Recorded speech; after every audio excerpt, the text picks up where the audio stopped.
করে 1 মাসও বাড়ি এলাম। বলছি আপনারা কোন পক্ষের? আমি হচ্ছে ছেলে মেয়ে দুটো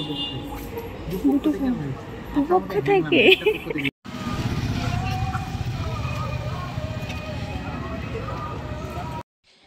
পারিবারিক কোনো অনুষ্ঠান মানেই সেখানে অ্যাটেন্ড করার ইচ্ছেটা মোটামুটি সবারই থাকে।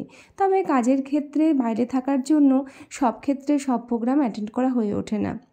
আর অনুষ্ঠান, পারিবারিক অনুষ্ঠান মানেই সেখানে থাকে এক রাস আনন্দ, এক রাস মজা, হই হুল্লোড়, গল্প, আড্ডা, সমস্ত কিছু। আর সেই সঙ্গে ছোটোবেলার অনেক স্মৃতিচারণা করারও সুযোগটা পাওয়া যায়।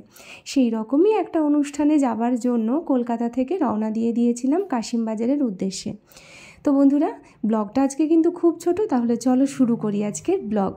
নমস্কার, আমি ঐত্রী, আর আমার ঐত্রীজ লাইফস্টাইল চ্যানেলের আজকের নতুন একটা ছোট্ট ব্লগে তোমাদের আবারও একবার জানাই স্বাগতম। আশা রাখি ব্লগটা ভালো লাগবে, শেষ পর্যন্ত তোমরা সঙ্গে থাকবে।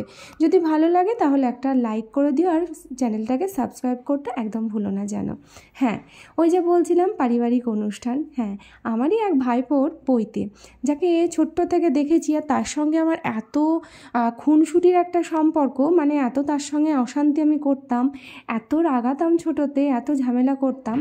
আর সেই ছোট্ট ছেলেটার আজকে পৈতে, আর তারই পৈতের অনুষ্ঠানে আমরা কিন্তু চলে এসেছি। তো দেখতেই পাচ্ছ পলককে একদম পুরো কি বলবো, রাজপুত্রর বেশে পুরো রেডি হয়ে বসে গেছে। তো আমরা যখন আসি তখন মোটামুটি দেখলাম ফাঁকাই ছিল অনুষ্ঠান বাড়ি, আর তখনও পর্যন্ত সবাই এসে উপস্থিত হয়নি।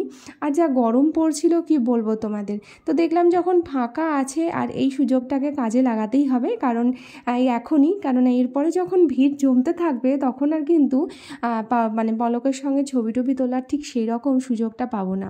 তাই এতদিন পরে একটা অকেশানে এসেছি, আর অবশ্যই সেরকমই সাজুগুজু করে আসবো, পিসি বলে কথা।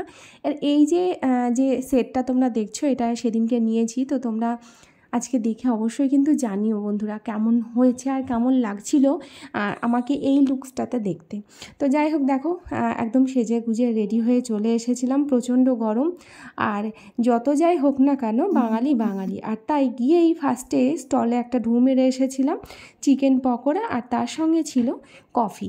তো আমরা চিকেন পকোড়া আর কফি খেলাম, আর কফি খেয়ে তারপরে চলে এসেছিলাম একদম ওপরে সবার সঙ্গে একটু মজা ঠাট্টা করার জন্য। বলছি আপনারা কোন পক্ষের? আমি হচ্ছে ছেলে মেয়ে দুটো পক্ষ থেকে।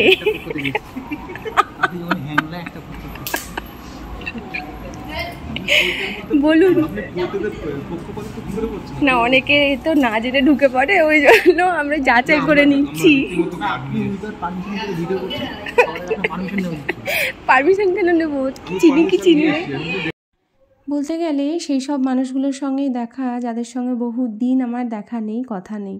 হ্যাঁ, তো ছোটোবেলার বান্ধবী, তার সঙ্গে যে দিদি দাঁড়িয়ে রয়েছে, তো দিদির সঙ্গেও তাই আমার খুব কি বলবো, ওই দিদিকে যে আমি কী ভালোবাসতাম বলে বোঝাতে পারবো না। যখন দিদির বিয়ে হওয়ার পরে জায়বু যখন নিতে আসতো দিদিকে, তো ওখানে একটা করবী গাছ ছিল, গাছটাকে জড়িয়ে ধরে আমি যা কাঁদতাম, কেন কি না, তো দিদিকে কিছুতেই নিয়ে যেতে পারবে না জায়বু। হ্যাঁ, কেন ওই লোকটা এসেছে আমার দিদিকে নিয়ে যেতে, কেন ওই লোকটাকে আমি একদমই দেখতে পারতাম না, মানে এরকম একটা ব্যাপার ছিল। তখন খুব ছোট্ট, যখন দিদিটার ওই দিদির বিয়ে হয়ে যায়।